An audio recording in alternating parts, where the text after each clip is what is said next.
Good afternoon, Namaskar. Myself, Dr. Sheetal, Medical Officer, Felix Hospital.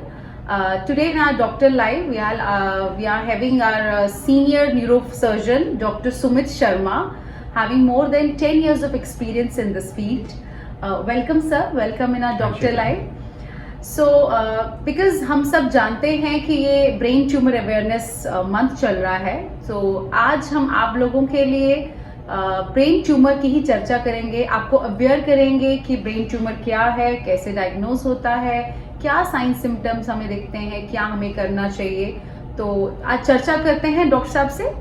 Sir, जानना चाहेंगे क्योंकि awareness month है, तो ब्रेन ट्यूमर होता क्या है? देखो शीतल, कोई भी ट्यूमर जो टर्म है ट्यूमर का मतलब होता है कोई भी ग्रोथ। तो अगर ब्रेन में कोई भी ग्रोथ है, या बहुत सिंपल कहें किसी भी तरह की कोई गांठ है, कोई भी चीज जो ब्रेन में आप डिटेक्ट कर सकते हैं, उसको आप ट्यूमर का नाम दे देते हैं। लेकिन जरूरी नहीं है कि ये ट्यूमर कैंसरस हो। ये ट्यूमर कैंसरस, नॉन कैंसरस दोनों तरीके से हो सकता है। ये ट्यूमर ब्रेन में ओरिजिनेट हो सकता है कि ब्रेन में ही बना है, या ये बॉडी में कहीं और बन के ब्रेन में आ सकता है।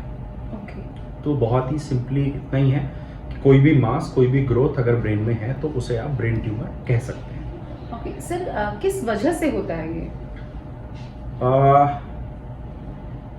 सिंपली अगर एग्जाम्पल लें, जैसे हम ये कहते हैं कि मॉस्किटो है और मॉस्किटो ने काटा और हमें मलेरिया या डेंगू हो गया, तो it's a very primary causal relationship के मच्छर के काटने से, क्योंकि उसके अंदर एक पर्टिकुलर ऑर्गेनिज्म है, उससे हमें मलेरिया या डेंगू हो गया। ट्यूमर्स के साथ ऐसा नहीं है, there is no specific cause.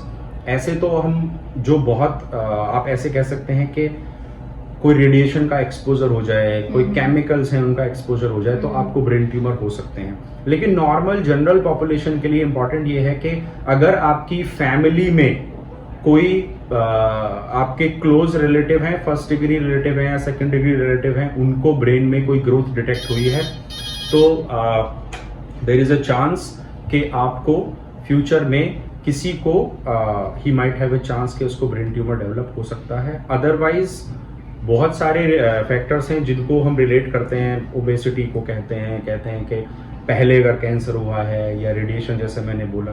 So these are the few things जिनसे हम ये कह सकते हैं कि पॉसिबिलिटी बढ़ जाती है ब्रेन ट्यूमर होने की। सर, कोई फैमिली हिस्ट्री की भी रहती है? हाँ बिल्कुल, फैमिली हिस्ट्री, वही मैंने कहा कि फर्स्ट डिग्री या सेकंड डिग्री रिलेटिव को अगर किसी को है, कुछ ट्यूमर्स ऐसे हैं जो अगर एक फैमिली में है तो वो फैमिली में आगे आ सकते हैं। ओके। सर, क्या कंप्लेंट लेके पेशेंट आएगा, कैसे पता चलेगा पेशेंट को? सबसे ज्यादा अगर आप अवेयरनेस की बात करें तो सबसे इम्पोर्टेंट ये है कि हमें ये समझना चाहिए कि हमें क्या होगा, या हम किसी को देखें क्या होगा, और हम ये सस्पेक्ट करें कि इनके ब्रेन में कुछ चल रहा है, या कोई गांठ है, या कोई ट्यूमर है।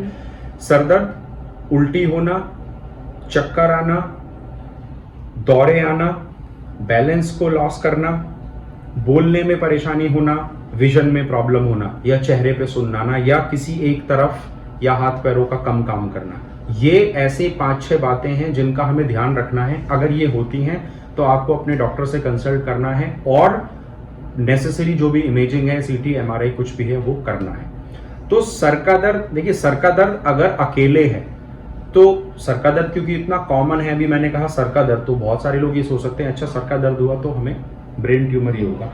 ऐसा नहीं है। सर के दर्द में मोर देन 90% लोगों को कुछ नहीं निकलेगा, उनकी इमेजिंग नॉर्मल आएगी। लेकिन कुछ 3% 4% पेशेंट ऐसे होंगे जिनको ब्रेन में कुछ प्रॉब्लम निकल सकती है केवल सर दर्द पे भी। तो आप अपने हेडेक को इग्नोर नहीं करेंगे। लेकिन अगर हेडेक के साथ दौरा आता है, हेडेक के साथ आपका बैलेंस जा रहा है, आपके किसी पार्ट में वीकनेस आ रही है, आपको बोलने में दिक्कत है, सुनने में दिक्कत है, तो इसका मतलब ब्रेन में कहीं ना कहीं कोई प्रॉब्लम है। ओके सर, तो इनको डायग्नोज कैसे किया जाता है, क्या इन्वेस्टिगेशंस करवाई जाती है? प्राइमरी इन्वेस्टिगेशन सीटी है, वैसे जो गोल्ड स्टैंडर्ड है एमआरआई ब्रेन, अगर कॉन्ट्रास्ट की जरूरत है तो कॉन्ट्रास्ट। एमआरआई ब्रेन आपको सब कुछ बता देता है, और हम ये लोकेशन किस टाइप का ट्यूमर है, बहुत सारी इंफॉर्मेशन सिर्फ एमआरआई से पता लगा सकते हैं। सर्जरी प्लान कर सकते हैं, आगे का कोर्स प्लान कर सकते हैं। इसके अलावा और बहुत सारी चीज़ें हैं, जैसे एमआरएस एक जांच होती है, वो भी एक तरह का एमआरआई है, जिससे आप ये पता लगाते हैं कि ट्यूमर कम ग्रेड का है या ज़्यादा ग्रेड का है। आप एक आइडिया ले सकते हैं। या जैसे अभी एक एमआरआई होता है, उसे कहते हैं फंक्शनल एमआरआई। तो फंक्शनल एमआरआई ये बताता है कि कैसे आपका जो पेशेंट है उसका बोलने का, स्पीच का, समझने का, बोलने का और उसकी लैंग्वेज का जो एरिया है ब्रेन में वो कहाँ है और आपका ट्यूमर उसके आसपास है कि नहीं। तो टेक्नोलॉजी बहुत सोफिस्टिकेटेड है और आप बिल्कुल पिन पॉइंट लोकलाइज भी कर सकते हैं बहुत छोटे ट्यूमर्स को। तो सीटी, एमआरआई, एंजियोग्राफी, अगर खून की नसों में कहीं कोई प्रॉब्लम है, ट्यूमर खून की नसों के आसपास है, तो सीटी एंजियोग्राफी ब्रेन करके या एमआर एंजियोग्राफी ब्रेन करके आप उन्हें देख सकते हैं।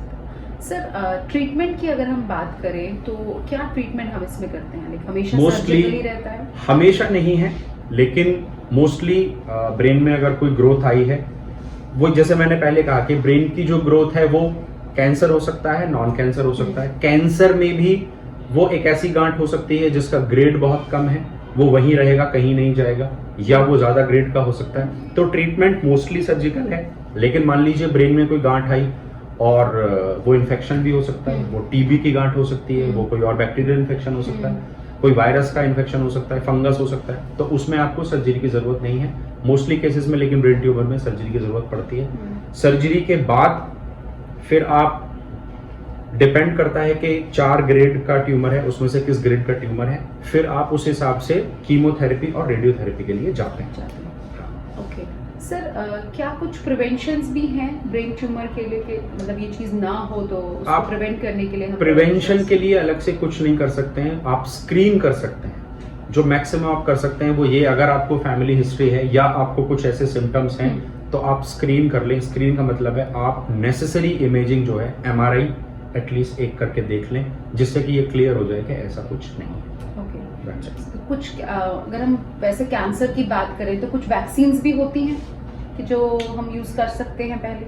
कैंसर के लिए वैक्सीन है, लेकिन ब्रेन ट्यूमर के लिए ऐसी कोई वैक्सीन नहीं है जिसको हम यूज करते हैं। सर बहुत लोगों के मिथ्स होते हैं कि भाई ब्रेन ट्यूमर है तो भाई इसका तो इलाज कराओ ही मत, ये तो खराब ही होगा, तो इसका तो सर्जरी करेंगे आप जहां भी जाओगे। तो ये मिथ्स लेके ना बहुत सारे पेशेंट्स अपने अर्ली स्टेजेस को लेके घर पे ही बैठे होते हैं। सो उन मिथ्स के लिए आप क्या बोलना चाहेंगे?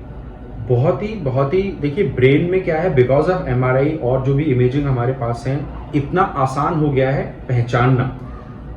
ट्रीटमेंट पार्ट को मैं नहीं कहूंगा कि बहुत उतना आसान है, लेकिन पहचानना बहुत आसान है। और हम ये बहुत बार मोस्ट ऑफ दी मतलब 7 to 8 आउट ऑफ 10 टाइम्स हम ये बता सकते हैं कि ये जो गांठ पड़ी है ये ट्यूमर है या नहीं है, और ट्यूमर है तो ये कैसा है, किस स्पीड से बढ़ रहा है, किस स्पीड से आगे जाने के चांस है, और उसके बाद हम ये डिसाइड करते हैं कि इसका ऑपरेशन होगा या नहीं होगा।